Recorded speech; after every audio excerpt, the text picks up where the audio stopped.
여러분 사랑합니다. 축복합니다. 오늘 7월 21일 수요일입니다. 오늘 또 하나님께서 주신 복된 하루 속에서 하나님께 영광이 되는 모두가 되시기를 소망합니다. 오늘 찬송 하나님 앞에 올려드리는데요. 찬송가 176장 주 어느 때 다시 오실는지 함께 찬양으로 영광 올려드립니다.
오늘 이 시간을 허락하여 주신 말씀 데살로니가전서 1장 10절의 말씀입니다.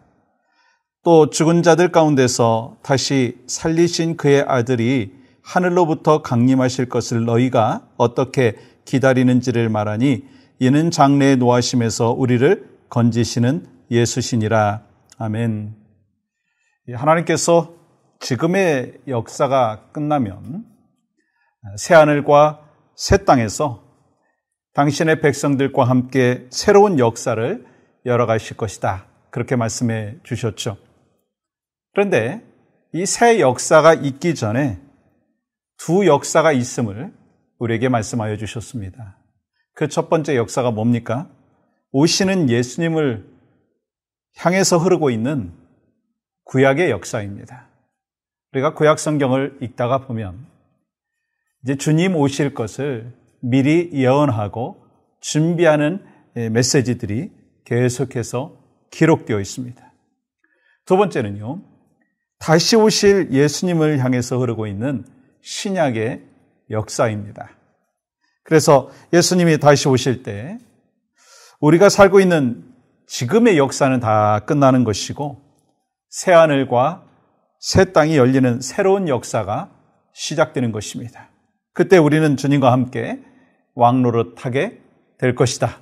성경은 분명히 약속해 주셨고 여러분과 저는 그 믿음의 확신으로 살아가고 있습니다. 그렇다면 예수님께서 다시 오실 때까지 우리는 어떠한 준비를 해야 되느냐라고 하는 것입니다. 어저께 같이 나누었듯이 이 데살로니가 교회 성도들 가운데는 오해, 궁금증이 있었습니다. 이 다시 오실 그 주님에 대한 때가 언제인지, 또한 다시 오실 그 주님은 또 어떤 모습인지 여러 가지에 대한 궁금증들이 있었습니다. 그래서 성령께서 사도 바울을 통해서 데살로니가 전서와 후서의 말씀을 기록하면서 특별히 다시 오실 주님에 대하여 아주 구체적으로 또 먼저 죽은 자들이 어떻게 주님이 다시 오실 때 이 땅에서 영광스러운 몸에 그 부활의 역사가 있게 되어지는지에 대하여 말씀을 해 주셨습니다.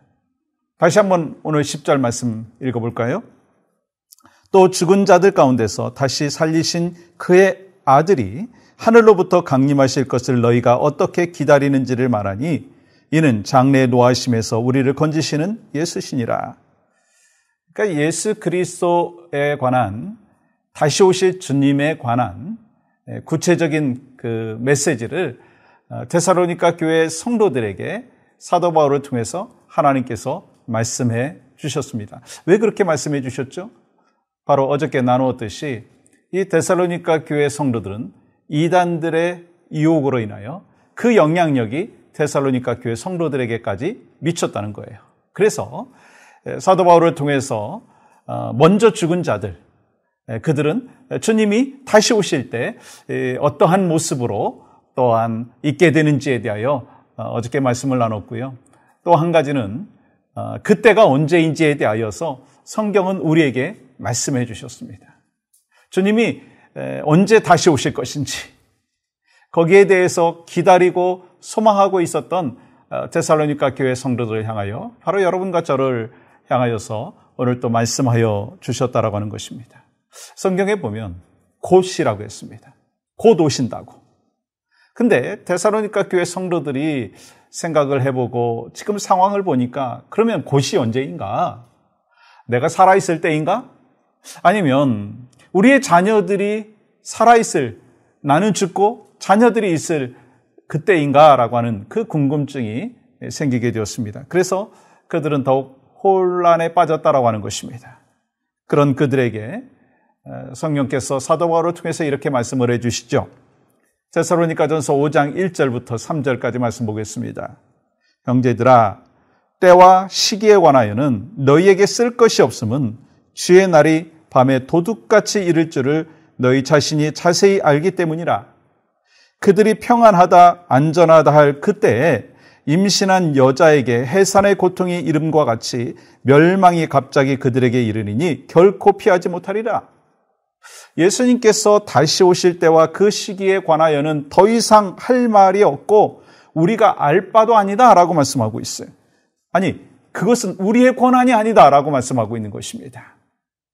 아마도 그 예수님이 다시 오실 그때를 정확하게 알려주셨다면 득보다 더 실이 많았을 거예요. 혼란이 더 많았을 것입니다. 다만 우리는요, 아는 것이 있습니다. 그때가 도둑같이 이를 것이다.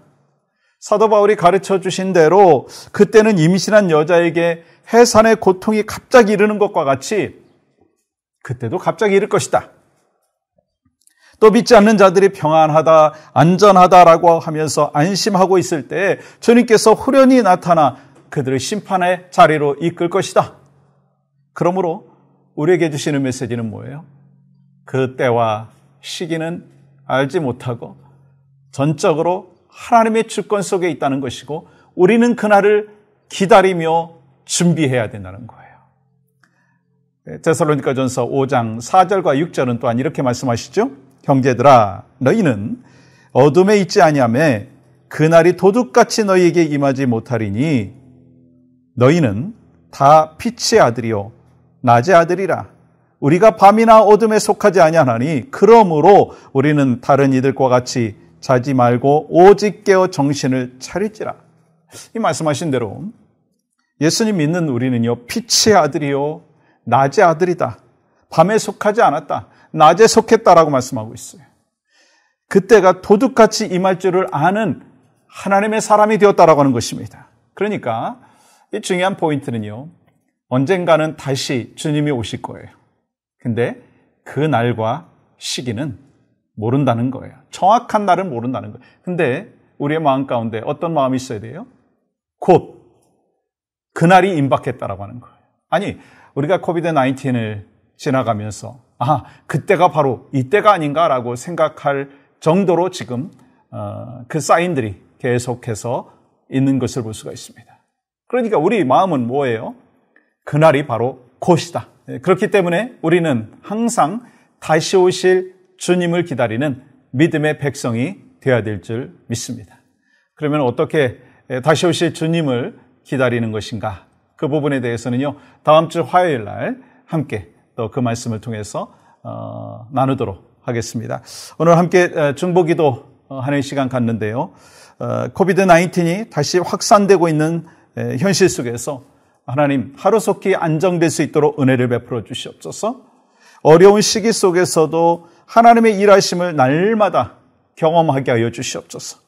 코비드-19의 상황을 해결하실 분은 하나님이신 것을 깨닫게 하시고 주님께 돌아오는 영혼들이 늘어나게 하여 주시옵소서.